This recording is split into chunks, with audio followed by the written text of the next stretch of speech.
আসসালামু আলাইকুম, welcome to the Lee recipe. আচার রেসিপিটা শেয়ার করব, সেটা হলো আমচুর। অনেক এলাকায় এটাকে আমচুর বলে বা জোড়া আমের আচার। তাহলে চলুন দেখি আমি কিভাবে এটা তৈরি করছি। চারিদিকে দেখা যাচ্ছে কাঁচা আমের আচার। আমের সিজন আসতে না আসতে শুরু হয়ে যায় আমের আচার।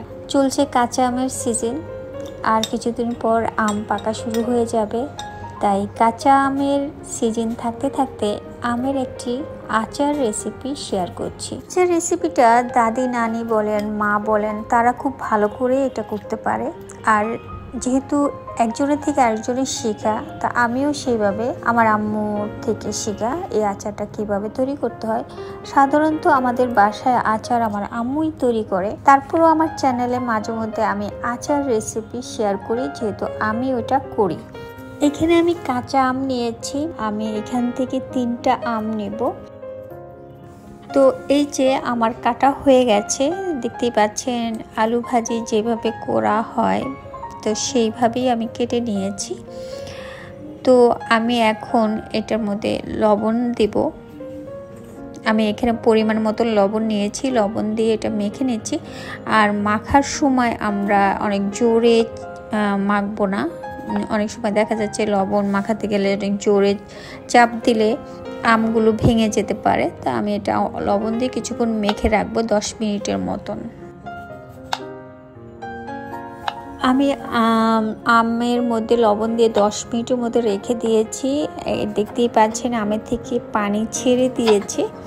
তো আমি এটাকে চিপড়িয়ে উঠাবো। এইভাবে আমরা এইভাবে চিপড়িয়েও নিতে পারি। এখন আমি একটা কাপড়ের মধ্যে এই আমগুলো ঢেলে নেব। ঢেলে নিয়ে তারপরে এটাকে চিপড়িয়ে নেব। সব পানিগুলো যেমন আমের সব পানিগুলো ঝরে পড়ে যায়। যেভাবে আমরা ছানা যেভাবে আমরা নিই, ঠিক সেইভাবে নেব।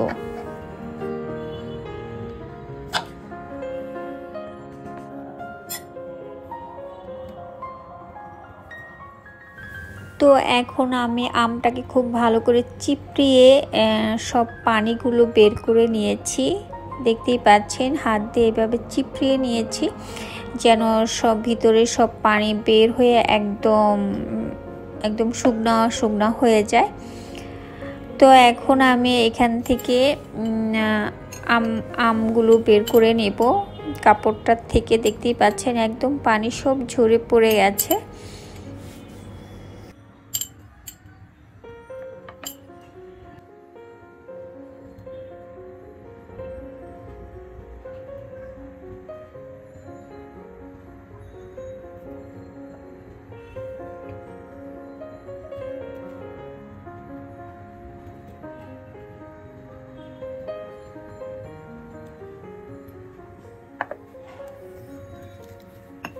এখানে 1 কাপ পেঁয়াজ কুচি দিয়েছি। দেখতেই পাচ্ছেন আমি এই পেঁয়াজটা এইভাবে কুচি করে নিয়েছি, পরিমাণ 1 কাপ।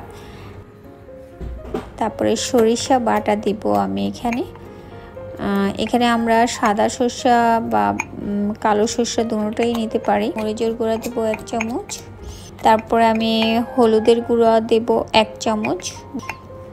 তারপরে আমি এখানে দিয়ে দিব সরিষার তেল 1 টেবিল চামচ। এখন আমি সব কিছু একসাথে ভালো করে মেখে নিচ্ছি। আর মাখার সময় আমরা একটু আলতো হাতে মাখবো, অনেক জোরে চেপে চেপে মাখবো না। তা না হলে দেখা যাবে যে আমের টুকরাগুলো ভেঙে যেতে পারে। তো আমি এভাবে মেখে নিচ্ছি। আর আপনারা হলুদটা স্কিপও করতে পারেন, এটা অপশনাল। তো আমার মাখা হয়ে গেছে, দেখতে পাচ্ছেন। এখন আমি একটা যে কোনো কিছুর মধ্যে এটা বিছিয়ে দেব, যেহেতু আমরা এটা রোদ্রে দেব। তো আমি এখানে একটা স্টিলের প্লেট নিয়েছি, তা আমি এটার মধ্যে দিয়ে দিব। আপনারা যে কোনো জিনিসে এরকম বিছিয়ে দিতে পারেন, যেহেতু এটা আমরা রোদ্রে দেব। তো আমি এটা রোদ্রে দেওয়ার জন্য ছাদে দিয়ে দিয়েছি। তো এটা শুকাতে দেখা যাচ্ছে 2 দিন, বা রোদ যদি ভালোভাবে উঠে তাহলে 2 দিনে হয়ে যাবে, না হলে দেখা যায় 3 দিন লাগতে পারে। এখানে আমি শুকনা মরিচ নিয়েছি, আস্ত গোটা আমি রসুনের কোয়া নিয়েছি, আর এখানে 5 ফোড়ন নিয়েছি। আর আমি এখন সরিষার তেল দিয়ে দিব চুলাতে। চুলার আঁচ আমি মিডিয়াম থেকে লোতে রাখবো, অনেক জোরে দেবো না, যেহেতু তেলটা যেন পুড়ে না যায়। তেলটা গরম হয়ে গেছে, আমি এগুলো তেলের মধ্যে ঢেলে দিব। দিয়ে আমি এটাকে একটু একটু গরম করব, অনেক বেশি জোরে তেলটাকে জাল দেব না।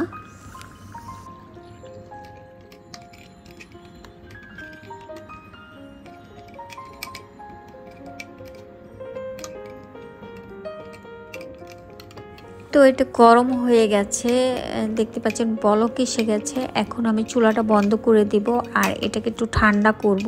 এই গরম অবস্থা আমরা ঢালবো না, তো এটাকে ঠান্ডা করতে দেব, ঠান্ডা হতে যতটুকু সময় লাগে।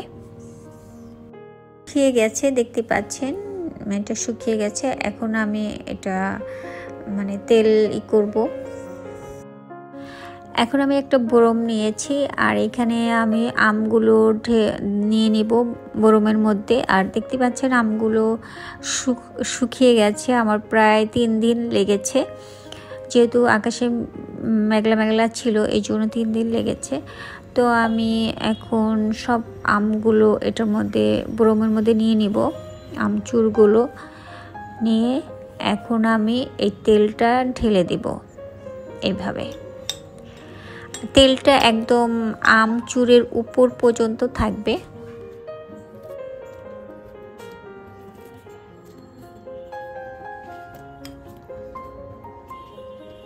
তৈরি হয়ে গেল আজকের রেসিপি আমচুর বা আমের আচার। আজকের এই রেসিপিটা আপনাদের কাছে কেমন লেগেছে কমেন্টস করে জানাবেন। সবাই ভালো থাকবেন, আল্লাহ হাফিজ। আর প্লিজ আমার ইউটিউব চ্যানেলটাকে সাবস্ক্রাইব করবেন যে আরও নতুন নতুন ভিডিও পাওয়ার জন্য।